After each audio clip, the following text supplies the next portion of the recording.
There is a particular kind of poverty that has nothing to do with money. It's the poverty of a man who looks at everything he has and sees only what's missing. Who counts his acres and finds them too few. Counts his cattle and finds them too thin. Counts his years and finds them too quiet. And concludes from all this counting that he is not enough.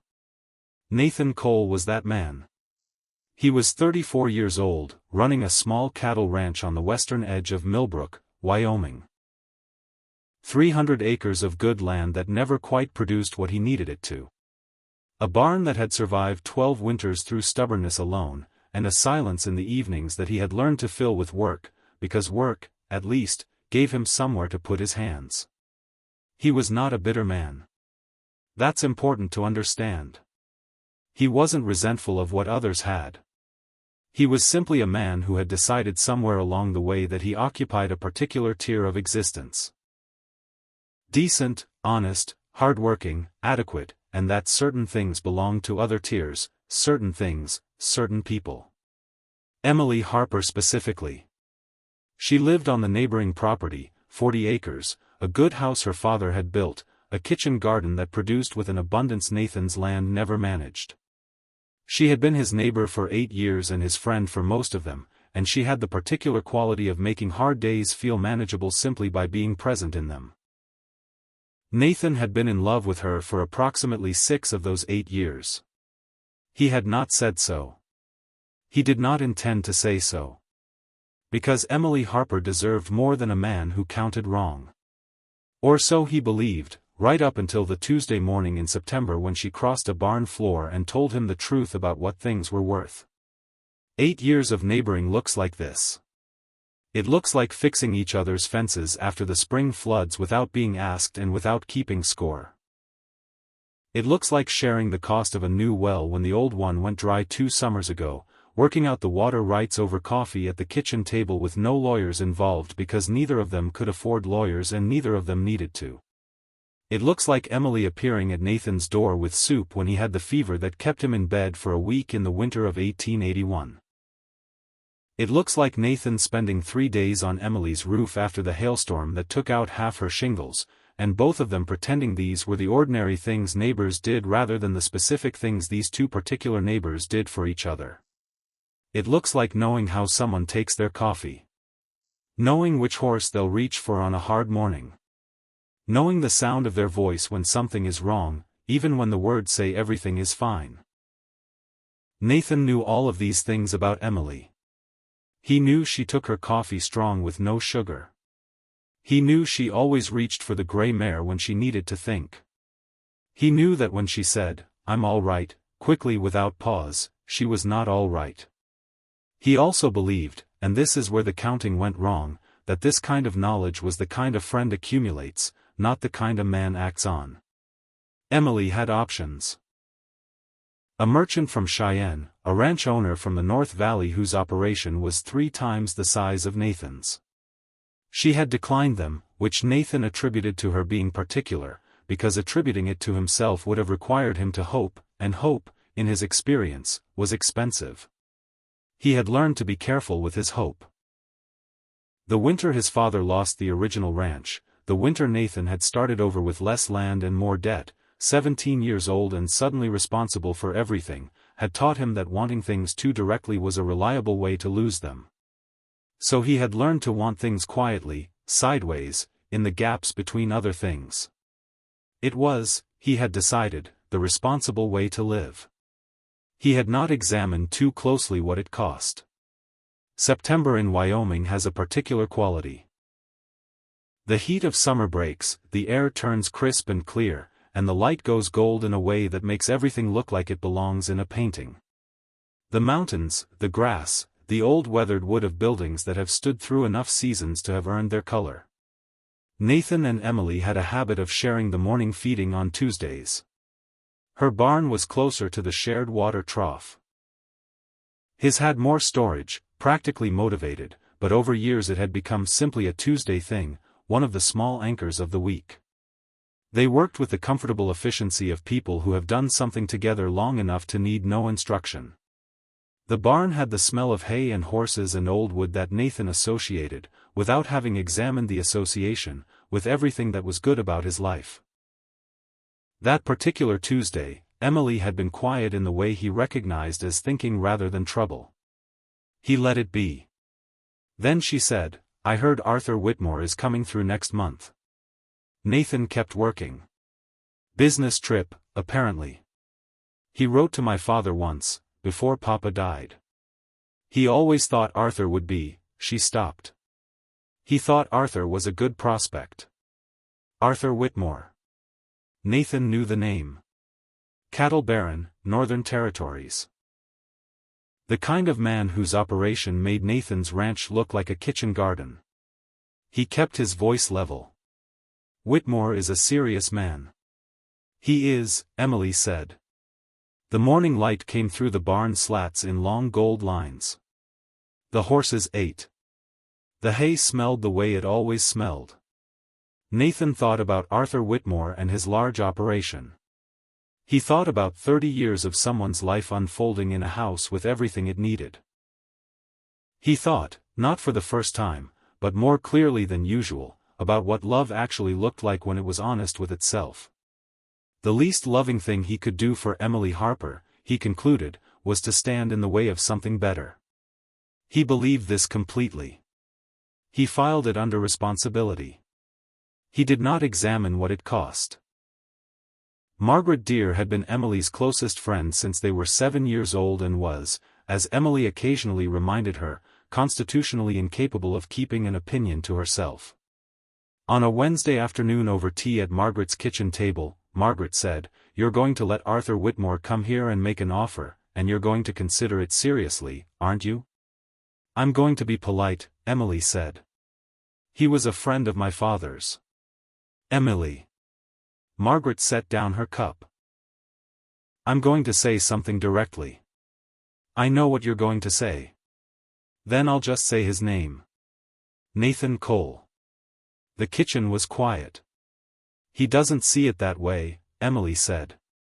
"Not once in 8 years has he given me any indication that he thinks of me as anything other than a neighbor, a friend." She paused. A man who wanted more than that would have said something. Or, Margaret said carefully, a man who doesn't believe he deserves more stays quiet, because staying quiet feels safer than being told no. Emily was silent. She looked at the window, at the street, at nothing in particular. "He counts everything wrong," she said finally. "The acres, the winters, the cattle. He measures himself against something and always finds himself short. And he can't see," she stopped. "I'm not going to say it to you first," she said quietly. "If I say it to him." Margaret looked at her. "Then say it to him," she said, "before someone else makes the decision for you both." The letter from Whitmore arrived on a Friday. Nathan saw Emily take it from the postmaster, saw the return address, saw the slight change in her expression, said nothing. It wasn't his business. He went home and fixed the section of fence on the south pasture that had been needing attention for 2 weeks. He worked until the light went and then a while after, because work was somewhere to put his hands. That evening, sitting on his porch with coffee he didn't particularly taste, he allowed himself to think honestly. Whitmore was coming in 3 weeks. He would see Emily. Anyone with eyes would see Emily, and he would have things to offer that Nathan could not match. The word, compete, stopped him. Competing implied he was in the running. That implied he had declared himself. He had done neither. He had spent 8 years being a good neighbor and a good friend and had never said the true thing, because the true thing felt like asking for something he had no right to ask. He thought about what Margaret had apparently said, which had reached him through Tom, who had heard it from his wife, "A man who doesn't believe he deserves more stays quiet." He sat with that for a long time. Then he went inside and told himself he would think more clearly in the morning. In the morning he thought about it and reached no new conclusions. He recognized this after 2 days as a failure of courage wearing the coat of deliberation. 3 weeks the letter sat in Emily's house 3 fields away. Nathan sat in his. He kept fixing fences. 3 weeks later, a Tuesday, the barn, the morning feeding. The light came through the slats the same way it always did. The horses were the same horses. The hay smelled the same. But something was different, a quality of tension that both of them felt and neither of them named, because Whitmore had arrived in Millbrook the previous evening and the whole town knew it. They worked in silence. Then Nathan, without looking up from the feed bucket, said the thing he'd been holding for 3 weeks, said it lightly, the way you say things too heavy to say any other way. You should give Whitmore a fair chance, Emily. A man like that could give you everything you deserve. A pause, a short, quiet sound that didn't quite sound like a laugh. You deserve a rich man, he said. He was looking at the horse. He didn't see her set down the feed pail with the careful deliberateness of someone making a decision. He didn't see her cross the barn floor toward him until she was close enough that he had to turn. She was looking at him with an expression he had never seen on her before. Not angry, not sad, but something that had run out of patience with indirection and had decided, quietly and finally, to be done with it. She put her hand over his on the fence rail. He went still. Nathan, she said, stop counting what's missing. A pause. Count this. She didn't take her hand away. The barn was very quiet. A horse shifted in the next stall. The morning light held them both. He looked at her hand on his, then at her face. And Nathan Cole, who had spent 6 years deciding in advance what the answer would be, understood with the specific clarity of a man who has just been shown he was solving the wrong problem, that he had been wrong about the numbers for a very long time. He was quiet for a long moment, not because he didn't know what he felt, he had known what he felt for 6 years. Because he was, for the first time in a long time, allowing himself to believe that it was possible. It is a strange thing to have what you wanted most arrive and find yourself needing a moment to catch up to it. He had spent so long managing the absence that the presence required adjustment. Emily, he said finally. I don't, she said gently. Don't tell me what you don't have. I know what you don't have. I also know what you do have.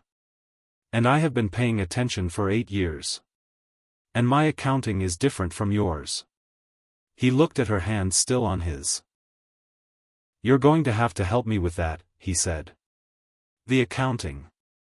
I know, she said. I've been planning to for some time. The corner of his mouth moved. Whitmore arrived too late, she said simply. He looked at her. This woman who had shown up for 8 years the same as he had, who had seen his land and his barn and his inadequate winters, and found something in all of it worth wanting, who had crossed the barn floor this morning and said 2 sentences that weighed more than anything he had managed in 6 years. He turned his hand over and held hers. I've been a fool, he said. A careful, deliberate, well-intentioned fool. Yes, she agreed. But you're here now. I'm here now, he said. And those 3 words, plain, spoken in a barn on a Tuesday morning, were the most important thing Nathan Cole had said in 34 years. What followed had the quality of something that had been happening for years and was now simply acknowledged. They already knew each other's rhythms, already knew how the other thought, worked, argued, recovered. There was no performance of discovery, only the quiet pleasure of naming what had always been true. Whitmore, informed with warmth and clarity that Emily was not available, took this with more grace than Nathan would have managed.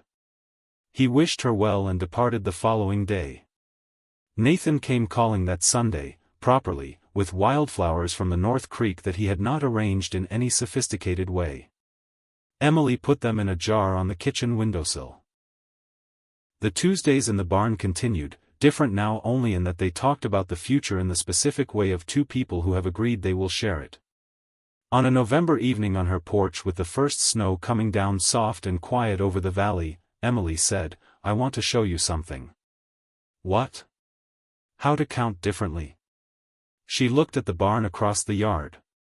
The barn is still standing after 12 winters. He was quiet. Yes. The south pasture came in better this year than the year before. It did. William Hester offered you a fair price on the north cattle last month, and you got it. I did. She turned to look at him. He looked back at her. Count this, she said.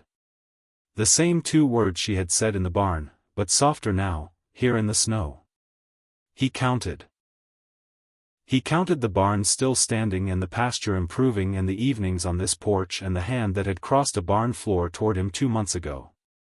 He nodded slowly, the way a man nods when he has arrived at a conclusion that required too long. The numbers look different from here, he said. They do, she said. They always did. You just needed someone to show you where to stand. He asked her in December, on his own porch, on a cold, clear evening with the mountains showing their winter faces. He had his grandmother's ring, simple gold, worn smooth from years, and had carried it for 3 weeks, which he recognized as a pattern he was developing. She was in the chair beside his with coffee, strong, no sugar. And they had been talking about the spring planting and whether the south pasture could support more cattle, which was the kind of conversation that was also a conversation about the future. He stopped mid-sentence. She looked at him. Emily, he said, I need to say something plainly. All right. I spent 6 years convinced I wasn't enough. I counted everything I had and found it lacking and used that as a reason to stay quiet when I should have spoken. I was wrong. Not about the numbers, but about what the numbers mean. I can't promise you a large operation or easy winters. What I can promise is that I will show up every Tuesday and every other day, every fence and every storm. And I will spend the rest of my life learning to count the right things. He held out the ring. She looked at it, then at him. Nathan Cole, she said, you spent 6 years counting everything you didn't have and never once counted the only thing that mattered. I know, he said. I was right there. I know that, too. A pause. The snow was falling again, soft and quiet, the way it had been when she first showed him how to count. Yes, she said. Obviously, yes. He put the ring on her finger there on the porch of his insufficient ranch in the cold December light, and Emily Harper looked at it the way you look at something you recognize, not new, but finally completely yours. And Nathan Cole understood, without any remaining doubt, that he had been the wealthiest man in Wyoming for quite some time. He had simply been standing in the wrong place to see it. They were married in February, between snowstorms, in the Millbrook church, with the people who mattered. Emily wore her mother's dress, ivory wool, warm and practical. Nathan wore his good jacket and looked at her walking toward him with the expression of a man who knows the value of what he's been given. They combined the properties that spring. The fence line between them came down. The land became simply their land. Emily's kitchen garden expanded. Nathan's south pasture, properly managed with the additional land, finally produced what he had always believed it could. The barn, the stubborn, faithful, 12-winter barn, got the repairs it had been needing for years done right. Their son arrived in the 3rd year. They named him Thomas, for Nathan's father, the man who had lost the first ranch and rebuilt, which seemed the right name for a boy born to a man who had learned to count differently. Thomas came into the world with his mother's directness and his father's patience. Their daughter came in the 5th year, Frances, for Emily's grandmother. She had her father's eyes and her mother's way with horses and the dry humor that seemed to arrive fully formed in children of women like Emily. The years settled into the rhythm of a life built by 2 people who were genuinely good at being together. There were hard seasons. A drought in the 7th year took half the cattle and required 2 years to recover from. The winter of the 11th year was the worst in 3 weeks of cold that tested every fence, every wall, every resource they had. They got through it the way they got through everything, together, without keeping score, showing up.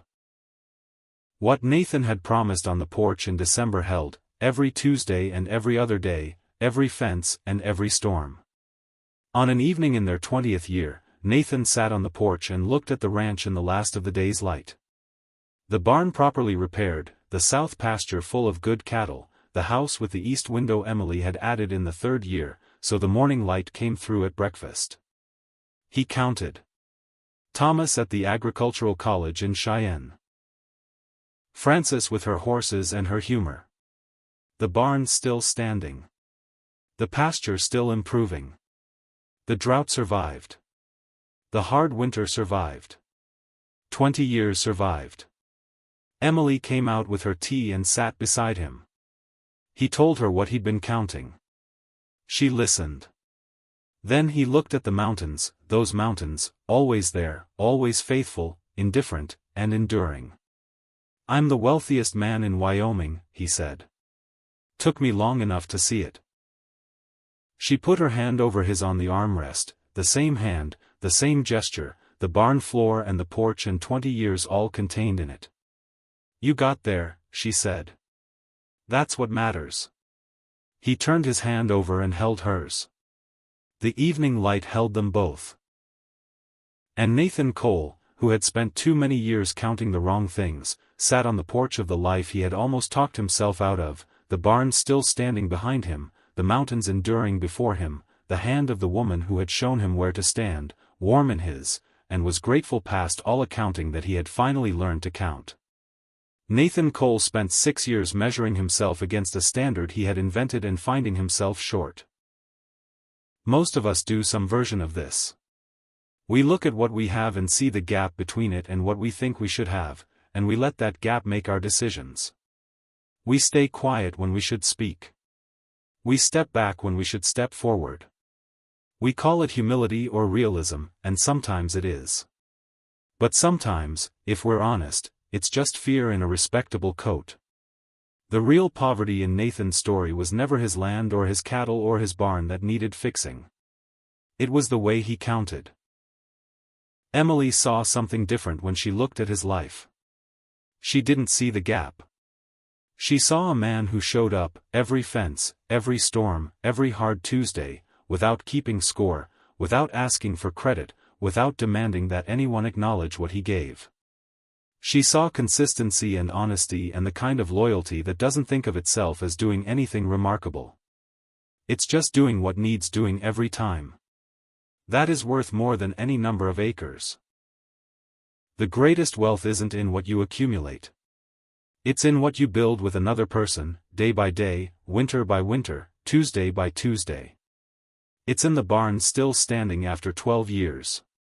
It's in learning slowly, stubbornly, with help from someone patient enough to show you to stand in the right place and count what's actually there. Count the right things. They're usually closer than you think.